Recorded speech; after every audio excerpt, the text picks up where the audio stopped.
মা লক্ষ্মী চলে এসেছি নতুন একটি ভিডিও নিয়ে। তো আজকে মা লক্ষ্মীর পুজো দিব, সেই উপলক্ষে মাকে ছান টান করিয়ে রেডি করেছি, সবাইকে বসিয়ে দিব। এখন তো পুজো শুরু হয়নি, পুজোটা শুরু করে দিব, তার জন্য মা লক্ষ্মীর ঘরটা স্থাপন করেছি। আর যাই হোক, মা লক্ষ্মীকে প্রত্যেক বৃহস্পতিবারই আমি পুজো দিয়ে থাকি, কিন্তু আজকে একটি বিশেষ দিন, আজকে হচ্ছে পূর্ণিমার পুজো হবে। তার জন্য মা লক্ষ্মীকে সন্ধ্যাবেলায় পারস দিয়ে পুজো করানো হবে। পারস রান্না করব আমি নিজেই, তো তোমাদের সাথে সেটা শেয়ার করব ভিডিওটা। তো জয় মা লক্ষ্মী, সবাইকে ভালো রেখো, সুস্থ রেখো।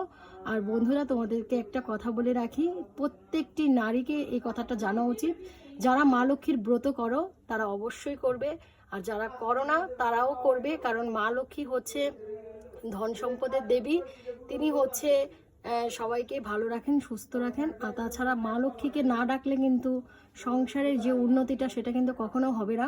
তাই মা লক্ষ্মীকে প্রত্যেকটা মেয়ে সুন্দর করে পুজো দিবে, মা লক্ষ্মীকে ডাকবে, যাতে তোমাদের ভালো হয়, তোমাদের পরিবারের সবাই ভালো থাকে, সুস্থ থাকে, মা যাতে সবার ঘরে আলো হয়ে থাকতে পারে। জয় মা লক্ষ্মী, সবাইকে ভালো রেখো, সুস্থ রেখো।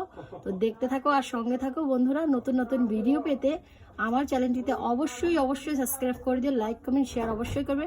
নতুন নতুন ভিডিও পেতে আমার চ্যানেলটিতে অবশ্যই সাবস্ক্রাইব করে দিও। জয় মা লক্ষ্মী।